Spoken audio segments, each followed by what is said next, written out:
So nothing really crazy has gone on in terms of Phoenix Suns news. And I know I'm kind of late to this, but I figured I would start the show with this. I've made couple YouTube shorts about it, but again, at the time of this recording, there has been no Phoenix Suns news except for the Phoenix Suns are going through their coaching interviews and coaching process, you know, the first round of interviews, second round of the interviews. It's like the NBA playoffs. Like there's rounds of interviews and finalists and all that stuff. So I believe it was Chris Haynes who had this report. Suns coaching update, as Chris Haynes details. The 8-man group consists of Mavericks assistant Sean Sweeney, Phoenix Suns assistant David Fizdale. Is that how you say it? Fizdale? Pelicans assistant James Borrego, who I'm a big fan of. I really like him as a coach. Cavaliers assistant Johnny Bryant and Jordan Ott. Nets assistant Steve Hetzel, is that how you say it? And Timberwolves assistant Micah Nori and Thunder assistant David Bliss.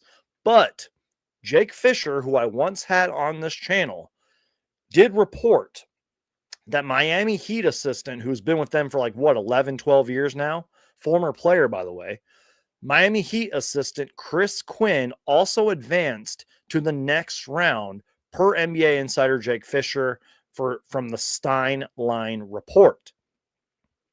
So first off, sort of my takeaways here, and I did read this in an article. I believe it was on Arizona Sports. I believe I read this, but among all these finalists, David Fizdale and James Borrego are the only coaches on there that have actual NBA head coaching experience. All these coaches have been assistant coaches for a long time, but these are the guys that actually have head coaching experiences on their resume. I also read this too. Quote, the Suns brass is hoping their next coach can, quote, build a program from scratch, according to Chris Haynes, who says the team is emphasizing discipline.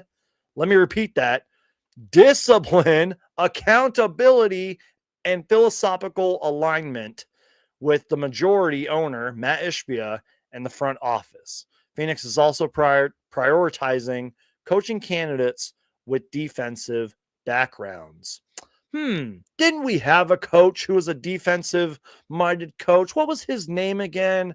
Oh, yeah, Frank Vogel. Frank Vogel, I'm so sorry. So many of us owe you an apology. I just wonder hindsight's 2020, but I wonder what would have happened if we would have just hung on to you for one more season, Frank Vogel. I hope you're enjoying your money and apparently your consulting job with the Dallas Mavericks, I believe. How's everybody doing tonight, man? You guys doing good? So yeah, that's pretty much the Suns sort of a coaching update, if you will. Now, I did receive a question, and I guess we'll just kind of jump into it. Follow me on Instagram, by the way. Just search Suns Geek and you'll find me. But I did receive a few questions. I don't know if you guys can see here, but I got a few questions for you. Shout out to my guy, Charles, who sent me a few questions, and we'll start with one. And he simply asks, who do you want as the next Phoenix Suns head coach? And I've received that question a few times, whether it's through Instagram or a text message or just people I'm talking to. And I'm gonna be real with you guys. I have no clue. I really don't. Now, if you've listened to some of my live shows and my videos, I have talked a lot about Chris Quinn. I really like Chris Quinn. I've mentioned that before. I kind of figured he would at least be in the second round of, interviews and coaching progress and all that. Former player, obviously. Now, if I read correctly, I don't think he's actually won a championship as a coach, but I think he's at least been to the finals or, in terms of coaching, he's been in some big games. And not only that, he's been the assistant coach to one of the greatest coaches currently in our league, and some can maybe make the argument of all time, Eric Spoelstra. You know what I mean? Like, Eric Spoelstra is an incredible coach. And he's been an assistant there for so long. So he's kind of been like my, like, I guess I'd be like my pick, if you will. But like, I don't know, you guys, because you guys are going to hear me say this a lot. And I'm sorry if this is like a spoiler for questions that you guys have for me. Like, I don't know what like players the Phoenix Suns are going to be targeting. I don't know what kind of coach we're going to be getting because, again, sort of like I read you, the Phoenix Suns are trying, when I was reading that Chris Haynes quote, the Phoenix Suns are trying to have more of like an identity. And I just want to make sure I'm reading this correctly again. Quote, building the program from scratch. And the team is going to emphasize discipline, accountability, and philosophical alignment with majority owner Matt Ishbia in the Suns front office, and getting a coach with a defensive background. So I don't know, you guys. Chris Quinn, I really like him, but I like James Borrego. He was a good coach for a while, and some of these coaches have great resumes. David Fizdale's been with us since what? We had Frank Vogel. I'm just saying there's some really good coaches out there, but maybe the Phoenix Suns are just looking for somebody else, man. I will say this, though, and I'm going to sound like a complete biased homer. Spoiler alert, welcome to Suns Geek. I'm a biased Phoenix Suns fan. I'm a homer.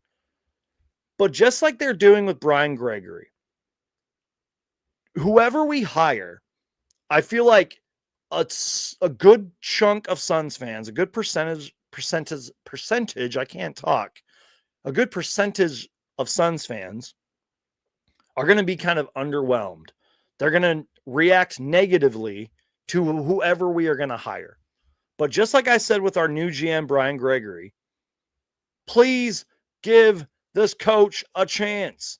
Please give Brian Gregory, our new GM, a chance. More thoughts on Brian Gregory. I can't talk. More thoughts on our GM in a little bit. Cheers. So that's sort of the, I guess kind of latest, update on the Suns coaching search. It wouldn't surprise me if they had interviews today. It wouldn't surprise me if they had interviews yesterday, and it won't surprise me if they have interviews tomorrow and after Memorial Day weekend. And I will say, I'm glad that the Phoenix Suns are really taking their time with this. And as Gambo said a while ago, this could potentially, and I think he even said it like yesterday or the day before, this could potentially lead into June. And I'm fine with that, you guys. I really am, because the Phoenix Suns, they have to nail this coaching hire. This has to be a great hire, whether a chunk of Suns fans are underwhelmed with it or whether they're negative or positive about it. They have to nail this hire. This coach not only has to survive the season and not get fired, but this coach has to kind of be our coach for the foreseeable future. And this coach is going to have a lot of pressure on him, not only to not get fired after one season, but to not only get us back to the playoffs, but get us back to championship contention. Now, obviously, a head coach can only do so much because you have to build a roster around the head coach. But again, I've been saying this since Mike Budenholzer got fired. I would be so nervous and on pins and needles if I was applying for the head coaching job of the Suns,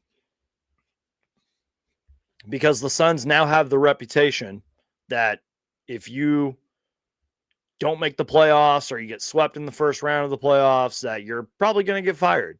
Hopefully that's not the case anymore. Hopefully this coach can actually stick around. Hopefully we can actually get to know this coach, on a personal level. Kind of like how we did with Monty Williams, for example, because he was here for 4-5 seasons, something like that. So